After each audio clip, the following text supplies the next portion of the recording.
kwa uweza wa jina lako Roho.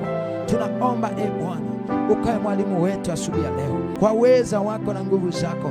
Baba, ninasema asante kwa kuwa Mungu umesikia, na hakika utatuacha Bwana kwa muda huu mfupi ambao tutaenda kujifunza Bwana. Tunaamini Roho Mtakatifu atasema kwa kadri yeye anavyopenda, kupitia jina la Yesu Kristo aliye hai, nikiamini Bwana Mungu umefanya na umetenda mambo makubwa, kupitia jina la Baba, Mwana, Roho Mtakatifu. Amen. Yesu asifiwe sana. Kila sababu ya kumshukuru Mungu tena kutupa neema na kibali tena siku ya leo. Naomba tujifunze kwa kadri ya uweza wake na nguvu zake, na kwa jinsi atakavyotuongoza. Ujumbe ambao nimepewa kwako mwana wa Mungu, kwa Watanzania, kwa watu wa ulimwenguni kote ambao watakutana na kipindi kama hiki, neno la Mungu au ujumbe kutoka kwa Bwana unasema, kimbilia kwa Mungu hautaaibika. Msingi wa somo letu unatoka katika kitabu cha Zaburi 71 mstari wa kwanza. Tunapozungumzia habari ya kumkimbilia Bwana au kumkimbilia Mungu, maana yake ni ile hali ya kusimama upande wa Mungu katika kila unachoifanya. Ni hali ya kumtegemea Mungu kwa kiwango cha juu sana. Bwana Yesu asifiwe sana. Kipaumbele chako cha kwanza ni Mungu. Iwe katika mahitaji, namba moja unayemkimbilia ni Bwana. Nataka nikwambia kwamba ukifanya au ukiweza kuishi maisha namna hiyo kama mwanadamu hapa duniani, ninakwambia aibu kwako haitapata nafasi. Hautaweza kutayarika katika maisha yako.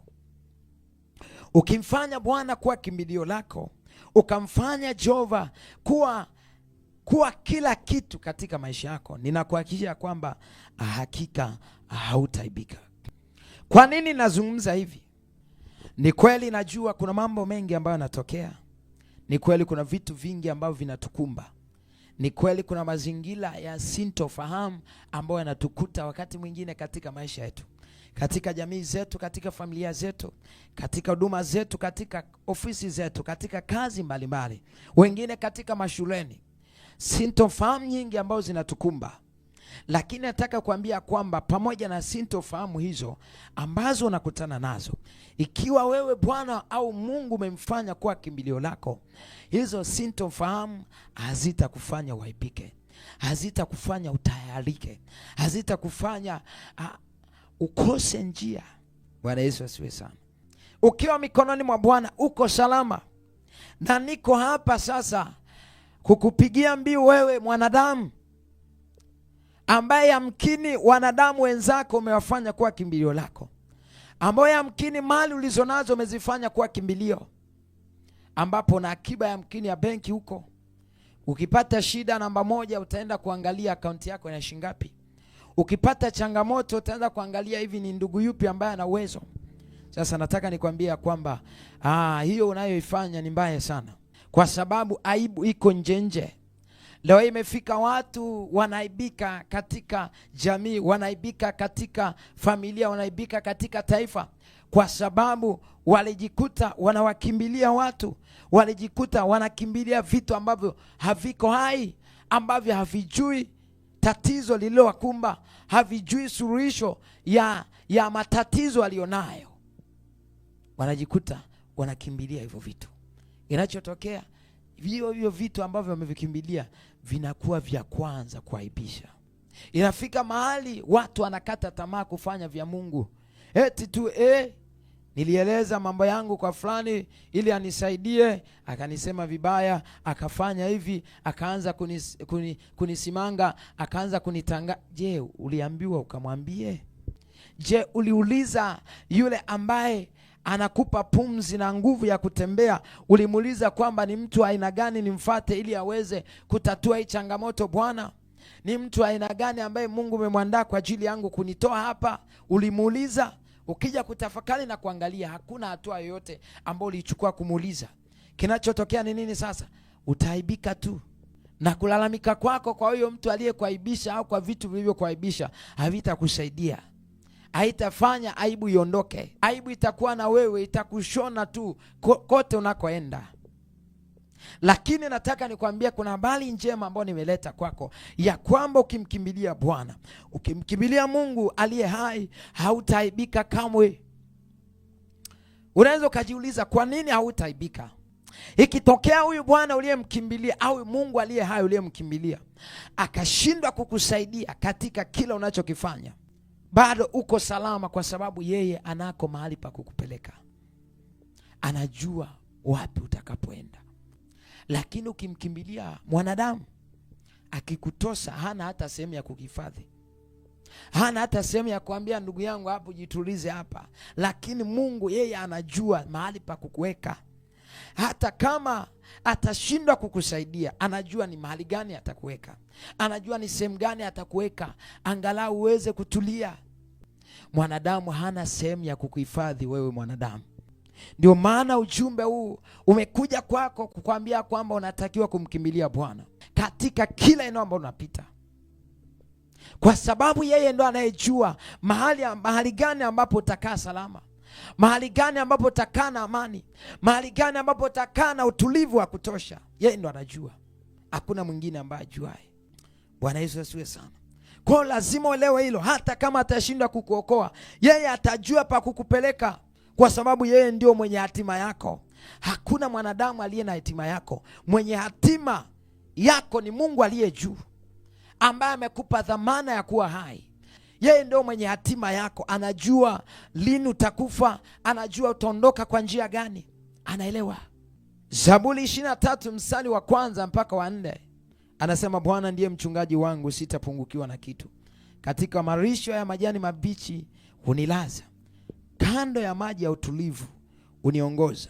Uniuisha nafsi yangu na kuniongoza katika njia za haki kwa ajili ya jina lake. Naam, nijapopita kati ya bonde la uvuli wa mauti, sitaogopa mabaya, kwa maana wewe upo pamoja nami. Gongo lako na fimbo yako vyanifariji. Bwana Yesu asiwe sana. Maana yake nini? Inapofika kiwango cha kumkimbilia Bwana ni kukubali kuchungwa na Mungu aliye hai. Ukichungwa na Bwana mwenyewe, maana yake umemfanya kuwa kimbilio. Na kama umemfanya kuwa kimbilio, anasema kwamba hautapungukiwa na kitu. Kitendo cha kupungukiwa ndio kinazalisha aibu kwa mwanadamu. Inapofika kiwango mtu anaibika, maana yake kuna mambo au kuna vitu vimepunguka katika maisha yake. Aibu ndio nafanyaje? Inazaliwa. Watu wanaanza kuona na madhaifu yako. Wanaanza kuona kumbe huyu mtu hafai. Wanaanza kuona huyu mtu kumbe hayuko vizuri. Inapofika mahali au kiwango cha kutopungukiwa, ni pale ambapo umemfanya Bwana kuwa kimbilio lako. Haina maana kwamba hautakutana na dhiki. Haina maana kwamba hautakutana na changamoto. Changamoto utakutana nazo. Yesu mwenyewe akasema, duniani mnayo dhiki, lakini jiponi moyo.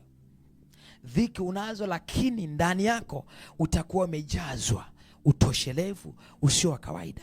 Watu watakuona huyu mtu mbona hivi, lakini ana furaha tu, ana amani. Unamwambia Bwana nimemfanya kuwa mchungaji wangu. Unamwambia Bwana nimemfanya kuwa kimbilio langu. Mimi unaniona mimi na shida, lakini hapa nilipo niko vizuri, nimejitosheleza. I am comfortable. Niko vizuri. Na anasema ya kwamba kando ya majani mabichi hunilaza. Ubichi maana yake ni ustawi. Bwana atakuweka mahali ambapo utakuwa unastawi kila siku utapo leo, kwa sababu umemfanya kuwa kimbilio, umemfanya kuwa mchungaji wako. Na anasema ujapopita katika bonde la uvuli wa mauti, anasema hataogopa mabaya. Maana yake nini? Kuna bonde la uvuli wa mauti, kuna mikiki hapo, kuna changamoto nzito hapo. Anasema hataogopa. Lakini kwa nini leo hii watu wanaogopa wanapokutana na mazito? Lakini leo watu kwa nini wanakuwa na mashaka na wanakuwa na wasiwasi mkubwa wanapokutana na changamoto mbalimbali? Kwa sababu hawajamfanya kuwa Bwana kuwa kimbilio lao. Hawajamfanya kuwa Bwana kuwa mchungaji wao. Ndio maana wanapokutana na mazito, mioyo yao imejaa wasiwasi, wanajawa na mashaka, wanajaa na hofu ndani yao. Wanajiuliza nitaishije? Nitaweza kuamka kweli? Wanajiuliza nitafanikiwa kweli? Kwa sababu hawajamfanya kuwa Bwana yeye awe kimbilio lao. Bwana Yesu asiwe sana. Lakini anasema wale ambao wamemfanya kuwa Bwana kimbilio hawataibika.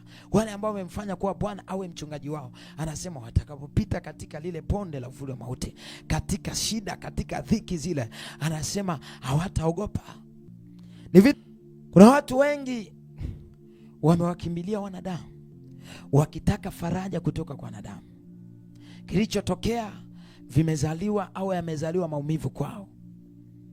Lakini nataka nikwambia kwamba ukimkimbilia Bwana, gongo lake na fimbo yake vitakufariji. Bwana atakuwa faraja yako katika kila eneo unapita. Na natamani uelewe ya kwamba utangulizi wa somo hili unakujenga wewe na ukupe picha wapi tunakoelekea. Bwana anakusudi na Watanzania katika ujumbe huu. Anakusudi na watu, anakusudi na dunia, anakusudi na wewe mama, wewe baba. Bwana Yesu asiwe sana.